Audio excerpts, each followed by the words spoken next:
This happened in the winter of 2017 when I was 21 years old and attending a small college in Oklahoma. The campus was located pretty far away from any major city.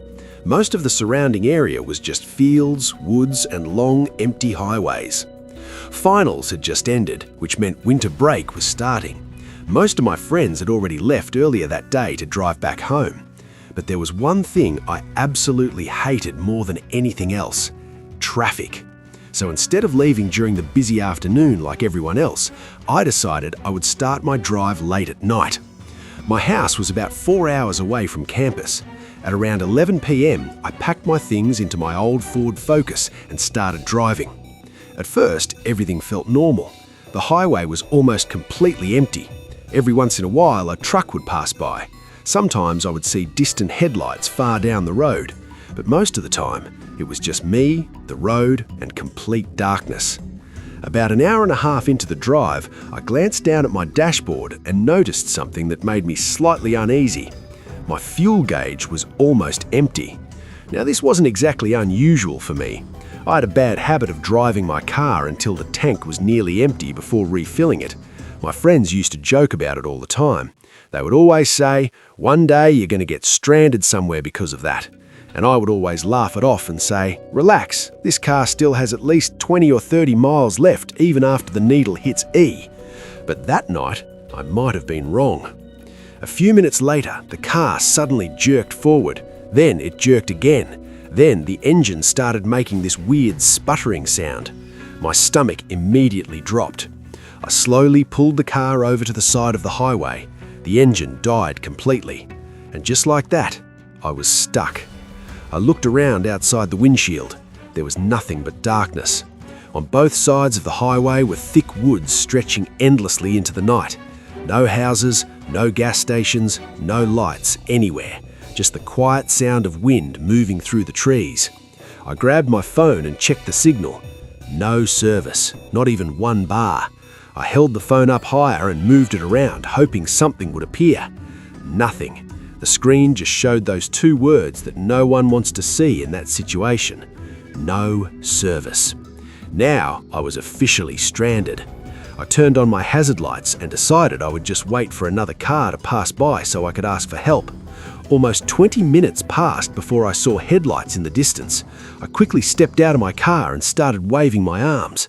But as the car got closer, it simply sped past me like I wasn't even there. That was the moment when it really hit me. I was completely alone out here. A while later, another car appeared. I waved again, but just like the first one, it didn't stop. By now, the night air was getting colder, so I climbed back inside my car. I leaned the seat back and decided maybe the best thing to do was just wait until sunrise. Surely someone would stop in the morning. I was just starting to drift off to sleep when suddenly I heard the sound of tires crunching on gravel behind me. My eyes snapped open. I looked into the rearview mirror. A black SUV had pulled up behind my car. The strange thing was, its headlights were off. I stared at the vehicle trying to see if anyone was inside, but the windows were too dark. A few seconds passed in complete silence. Then, the driver's door slowly opened. Someone stepped out. The man was tall, very tall, at least 6 feet or more. He started slowly walking toward my car. My heart immediately started beating faster. I quickly locked my doors. The man stopped beside my driver's window, and he was smiling. But it wasn't a normal smile. It looked like the kind of smile someone makes when they're watching a joke play out. He gently tapped on the window. "Hey, everything okay?" he asked calmly. I rolled the window down just a small crack. "Yeah, I ran out of gas," I said. The man stared at me for a moment. Then he nodded slowly. "Yeah, that's a rough situation." Then he leaned slightly closer and said, "Why don't you step out of the car and I'll help you?" His voice sounded calm, but something about the whole situation felt off. I asked him, "Do you have a gas can?" The man didn't answer right away. Instead, he just stared at me for a few seconds. Then he smiled again, slowly, and said, "No, but I do have something for you."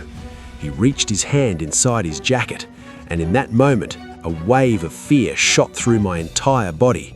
I didn't know what he was about to pull out, but my brain was already screaming one thing: this man did not stop to help me. The moment he reached inside his jacket, every instinct in my body started screaming that something was wrong. I didn't wait to see what he was pulling out. Instead, I slammed the gear into neutral, grabbed my keys, and threw open the passenger door. Then I ran. I sprinted straight off the side of the highway and into the dark woods. Behind me, I heard the man shout, "Hey!" Then I heard his footsteps hitting the gravel as he started running too. The woods were thick and uneven. Branches scratched against my arms and face as I pushed deeper into the darkness. I didn't dare look back at first. I just ran as fast as I possibly could. After maybe 10 seconds, I finally glanced over my shoulder. The man was chasing me, and he was closer than I expected. My heart started pounding even harder. I zigzagged between trees, hoping it would slow him down. The ground was covered with leaves and loose dirt, making it easy to slip. At one point, my foot caught on a root and I nearly fell forward, but somehow I managed to keep running. Then, suddenly, the footsteps behind me stopped.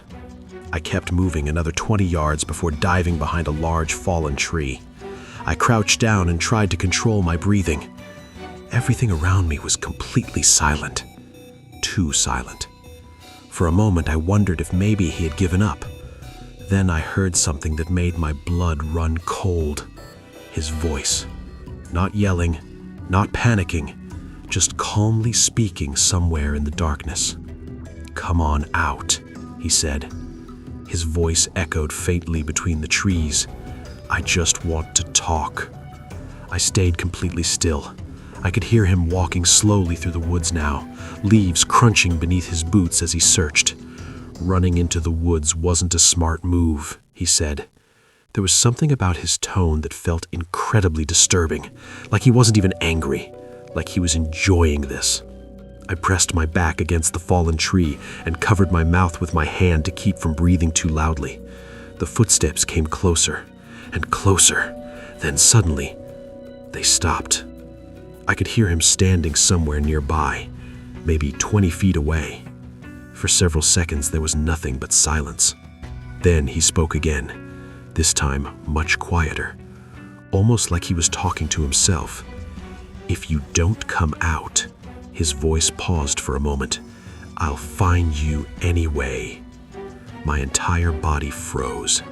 I could feel my heart beating so hard that it almost felt loud enough for him to hear. Then something even worse happened. A small flashlight beam suddenly appeared between the trees. He had turned on a light. The beam moved slowly across the forest floor as he searched, back and forth, back and forth. The light passed just a few feet from where I was hiding. I held my breath completely. If he took 2 more steps forward, he would see me. The flashlight beam paused for a moment. Then it slowly started moving toward the fallen tree where I was hiding. Every muscle in my body tensed. But then, suddenly, a loud sound echoed from the highway. A truck horn. The flashlight beam immediately jerked away from my direction. I heard the man curse under his breath. Then his footsteps quickly started moving away through the trees.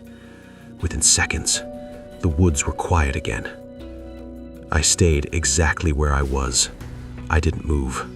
Not for 5 minutes. Not for 10 minutes. In fact, I stayed there for nearly an entire hour. Finally, when I felt confident he was gone, I slowly stood up and carefully made my way back toward the highway.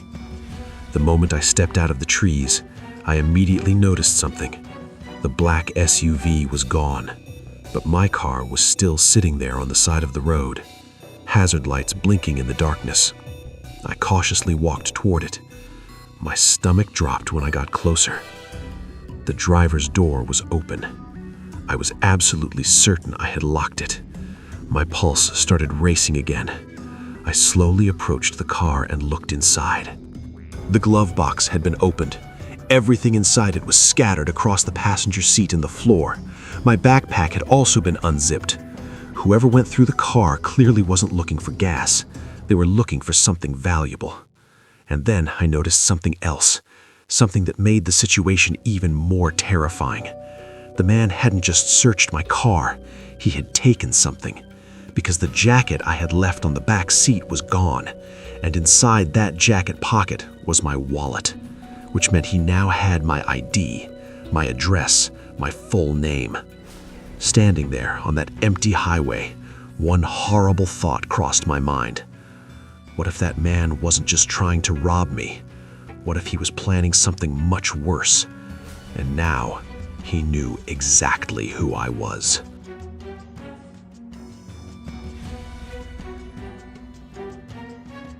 I'm writing this because I genuinely don't know if what I'm experiencing is real, or if I'm slowly losing my mind. This started about 3 weeks ago. I had just moved into a new apartment, not in the middle of the city, more like on the outskirts. The building itself was old, half empty, and honestly a little too quiet. But the rent was cheap, and I've always preferred being alone, so I didn't think much of it. The first 2 days were completely normal. Then the third night happened. At exactly 2:13 a.m., I woke up. Not from a dream, not from a noise outside, from something very specific. Knock, knock, knock. It was soft, slow, deliberate, like someone was tapping on my front door with just their fingers. At first, I told myself it was nothing. Maybe pipes, maybe someone upstairs. Old buildings make weird noises all the time. But then it came again. Knock, knock, knock. This time, I sat up. My heart started pounding instantly. Not fast, just heavy, like my body already knew something was wrong. I got out of bed and walked slowly toward the door. Every step felt louder than it should have. When I finally reached it, I leaned in and looked through the peephole. There was no one there. The hallway was completely empty. No movement, no shadows, nothing. I didn't open the door. I just stood there for a few seconds, then went back to bed. I didn't sleep much after that. The next day, I bought a small indoor security camera. I told myself it was just for peace of mind. Honestly, I even laughed about it. It felt stupid. But deep down, something about the night before didn't sit right with me. That night, I set the camera facing directly at the front door, and then I waited. I didn't hear anything that night. No knocking, no sounds, nothing. I actually felt relieved, until the next morning. I opened the camera app and scrolled through the footage. Everything looked normal until 2:12 a.m., 2:13 a.m., and then I froze. There was someone standing in front of my door. A man, tall, thin, slightly hunched forward. His face, I couldn't make it out clearly. It was like the camera just refused to focus on it. But the worst part? He wasn't looking at the camera. He was staring directly at my door, like he knew I was inside. Slowly, he raised his hand and knocked. Knock, knock, knock. I felt my stomach drop. I rewound the footage 3 times just to be sure. It was real. He was there. When I checked the timeline, I realized something that made it worse. At that exact time, I never got out of bed. I wasn't near the door. I wasn't even awake. But in the footage, right at the bottom of the door, there was a faint shadow, like something or someone was standing inside. Later that day, I forced myself to talk to the only neighbor I had seen so far. An older man, quiet, kept to himself. I told him everything. He didn't interrupt me, didn't question me. He just listened. Then, after a few seconds, he said something that made my skin crawl. If you hear knocking at night, don't open the door. I asked him why. He didn't answer directly. Instead, he said, someone used to live in your unit before you. He said the same thing, that something kept coming to his door every night. I felt my throat go dry. I asked, What happened to him? The old man smiled. Not a normal smile. Something off. And then he said, "One night, he opened the door." I waited, but he didn't say anything else. I had to ask, what happened after that? He looked me dead in the eyes. No one ever saw him again. I didn't sleep that night. I kept the camera app open on my phone, watching the live feed, waiting. Then it happened. 2:13 a.m. Knock, knock, knock. I immediately looked at the live camera feed, and what I saw made my entire body go cold. There was no one outside. The hallway was empty, completely empty, but the knocking didn't stop.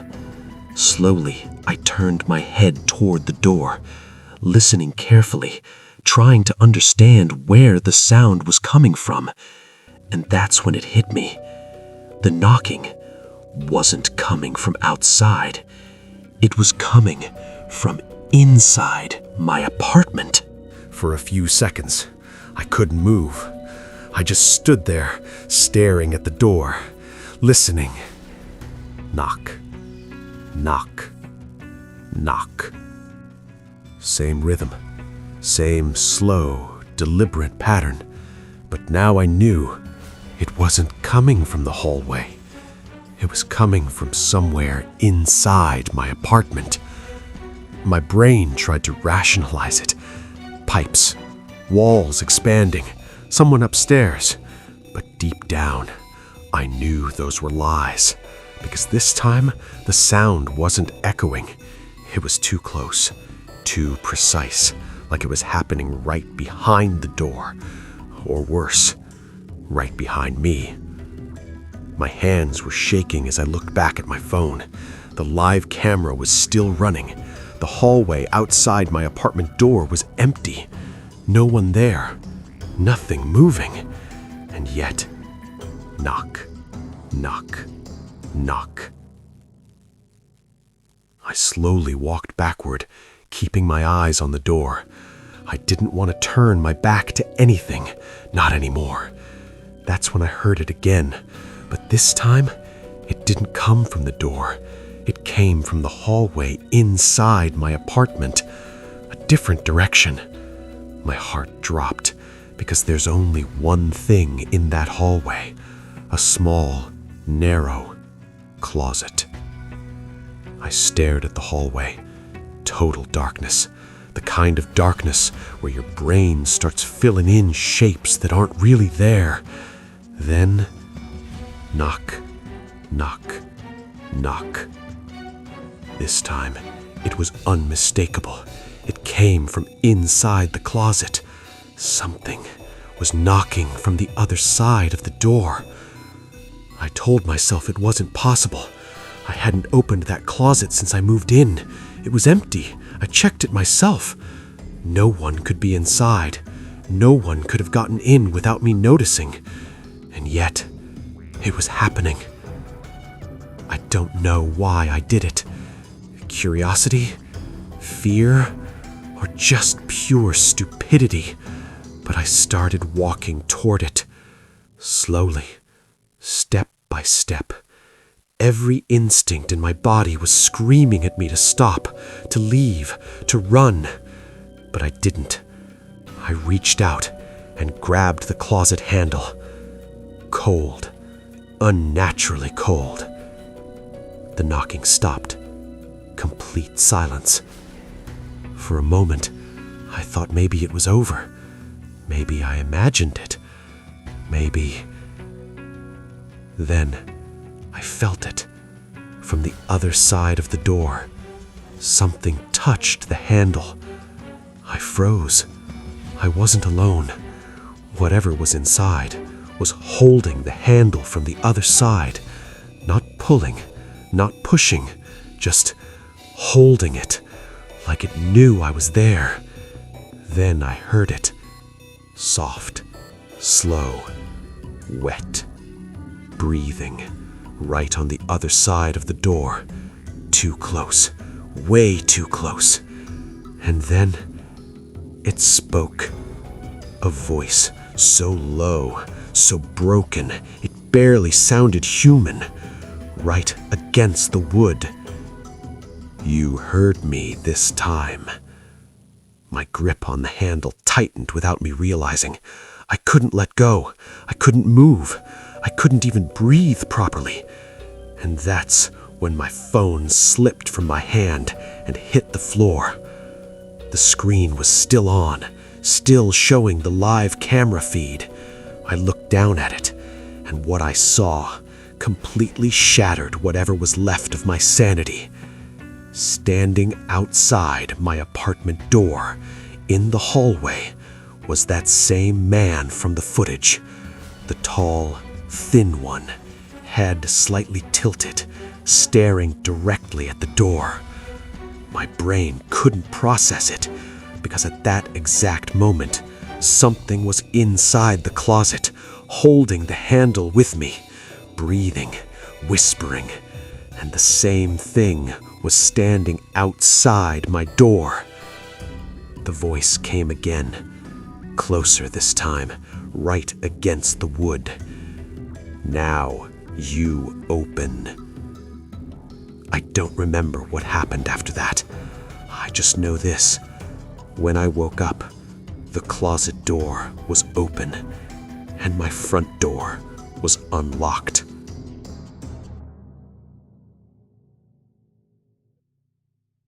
I left that apartment the same morning. Didn't pack properly, didn't say goodbye to anyone, didn't even look back. I just grabbed what I could and got out. For the next few days, I stayed at a motel across town. I barely slept. Every little sound felt like those 3 knocks coming back. I kept replaying everything in my head. The man outside the door, the thing inside the closet, the voice, the fact that both existed at the same time. There was no logical explanation, none. I should have deleted the footage. I should have just let it go, but I didn't. Instead, I went back to check something, frame by frame, minute by minute, trying to find something, anything that made sense. Every night, same time, 2:13 a.m., the man appears, stands outside the door, doesn't move much, just waits. Sometimes he knocks, sometimes he doesn't, but he's always there. It took me hours to notice it, but once I did, I wished I hadn't. Every night, he was getting closer. Not physically closer to the door. No, something worse. At first, he stood at the end of the hallway, then closer, then right in front of the door. But that's not the part that messed me up. His posture was becoming more familiar. On the 6th night of footage, I paused the video, zoomed in, stared at the screen for a long time, trying to convince myself I was wrong, but I wasn't. He wasn't just some random man anymore. He looked like me. Same height, same build, same way of standing, even the way his head tilted slightly to the right, something I do without realizing. That's when everything clicked. Not perfectly, not logically, but enough to understand one thing. That thing outside the door wasn't trying to get in. It was trying to replace me. I thought leaving the apartment would end it. I was wrong. 2 nights later, I woke up in the motel. Same time, 2:13 a.m., and I heard it again. Knock, knock, knock. Not on the front door, on the closet. My entire body went cold. I slowly turned my head toward the closet.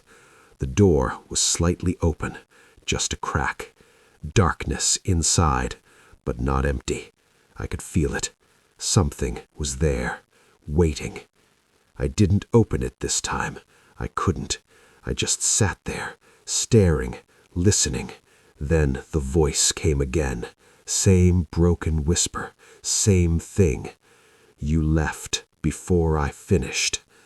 I covered my ears, shut my eyes, tried to block it out, but then it said something different, something worse. Now there are 2 of you. The next morning, I checked my phone, even though I knew I shouldn't, because somehow my camera app had recorded again. But this time, it wasn't my apartment. It was the motel room. And at 2:13 a.m., the footage shows me standing outside my own room, perfectly still, staring at the door.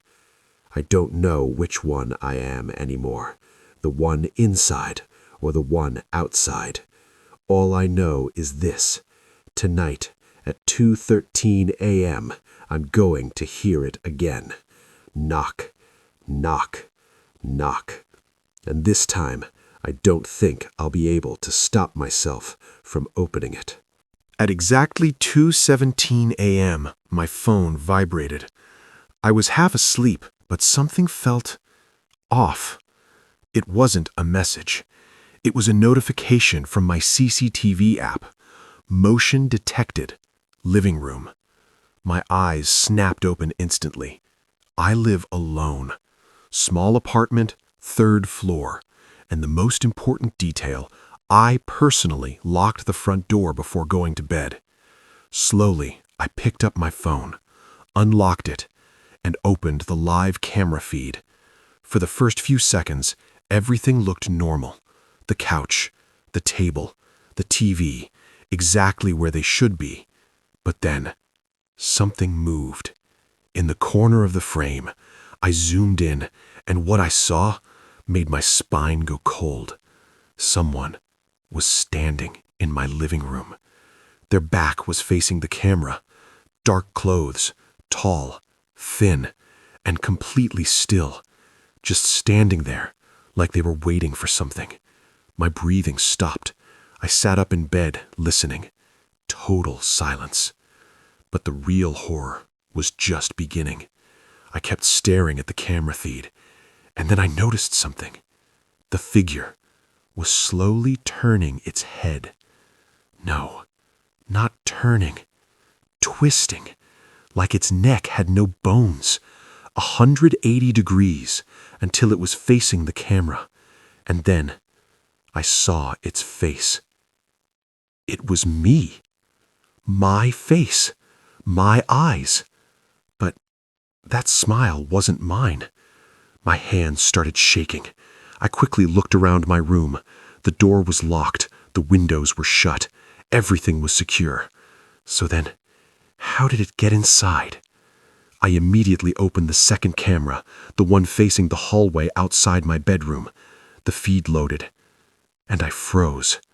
Someone was standing in the hallway, right outside my door, slowly getting closer. And then, knock, knock, knock. A sharp chill shot through my entire body. I dropped my phone, and then, from the other side of the door, I heard a voice. Open the door. The voice was mine.